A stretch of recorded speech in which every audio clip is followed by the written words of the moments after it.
I'm Renee, the founder and president of One True Match. I'm here to help you find and cultivate the love of your life. For over a decade, I've dedicated my life to the importance, purpose, and dynamic of human relationships. My team and I are disciplined by faith, love, and integrity to help our clients find the quality relationship they've always dreamt of. Each week, I will be sharing the tools and tips I've learned that have rooted my success as a matchmaker with other leaders around the world. Hello, loves. Welcome back. I hope you are having an incredible week. I cannot wait to dive into this next topic, talking about Money Talks, a kingdom approach to money and marriage. Today's topic is one that can stir up a lot of feelings, but it's also one of the most powerful areas where couples can experience unity, growth, and God's grace. We're talking about money, more especially how financial unity can actually strengthen your marriage, especially in those hard seasons where pressure is high and emotions run deep. We'll also touch on submissive servant leadership and trusting God through every season. So grab your coffee or tea, take a deep breath, and let's dive in to some truth, real talk, and hope. Let's be honest, money can be one of the biggest stressors in a marriage. It's not just about the dollars, it's about what money represents: safety, control, identity, security, dreams, and even power. If you and your spouse have different money habits or come from different financial backgrounds, conflict is easy. One might want to save, the other might want to invest or spend. One might carry financial trauma from childhood, while the other sees money as a tool for joy. Here's the good news: you don't have to agree on everything to walk in unity. Unity doesn't mean sameness, it means oneness of heart, vision, and purpose. And when couples start talking honestly, praying together about finances, and set shared goals, something powerful happens. Trust deepens, and God's peace begins to flow. Financial peace isn't just about having an abundant savings account. It's about being good stewards of what God has given you together. Scripture reminds us in Luke 16:10, whoever can be trusted with very little can also be trusted with much. So the question isn't, do you have enough? It's, are we being fruitful with what we have right now? Here are a few ways to build financial peace as a couple. Budget together. Even if one person handles the bills, both should know where the money is going. Pray about big purchases.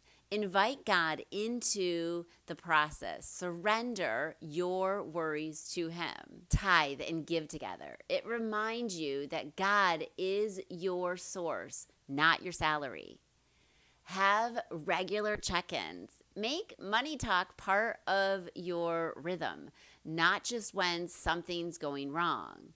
When you treat your money as our money, not mine, not yours, you're building more than a budget. You're building trust, and that's a foundation money can't buy.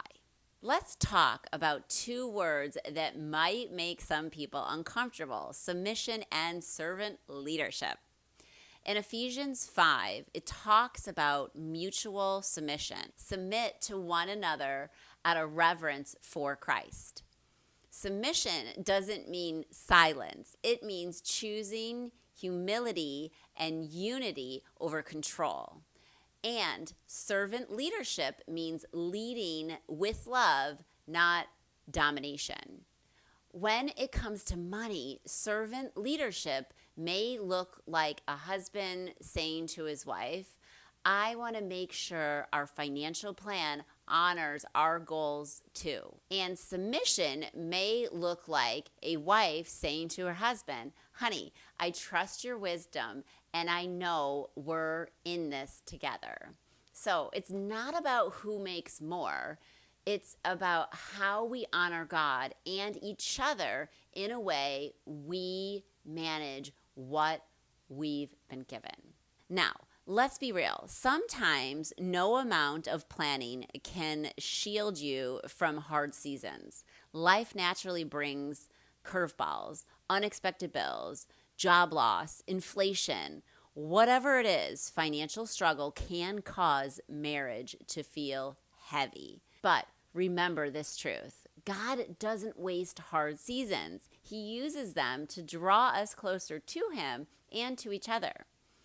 Romans 5:3-4 says, we glory in our sufferings because we know that suffering produces perseverance, character, and hope. When finances are tight, lean in, not away. Pray together. If you feel led, fast together. Ask God to align your heart, not just your budget. Here's something beautiful about saying, we may not have much right now, but we have God. We have each other, and that's more than enough. That's wealth. That's abundance. That's unity. That's a strong, healthy, Christ-centered marriage. So, in conclusion, if you're walking through a hard season, whether financially or relationally, remember this. Unity isn't built in the easy times. It's built in the trenches. When you choose to stay connected, to serve, to trust, and to talk it out, even when it's uncomfortable, money talks. But what it says about your money depends on how you approach it. Invite God into your finances. Talk to your spouse with grace and clarity, and watch what happens when you seek unity over control. Thank you for joining me today on One True Talks. I pray this episode blesses you, challenges you, and draws you closer, not just to your spouse, but to the one who provides you every need. Until next time, keep loving, keep growing, and keep God at the center of it all. Next week, we are going to talk about in-laws, traditions, and tension, navigating family dynamics with love and grace. I hope you have a blessed and loving week. Lots of love.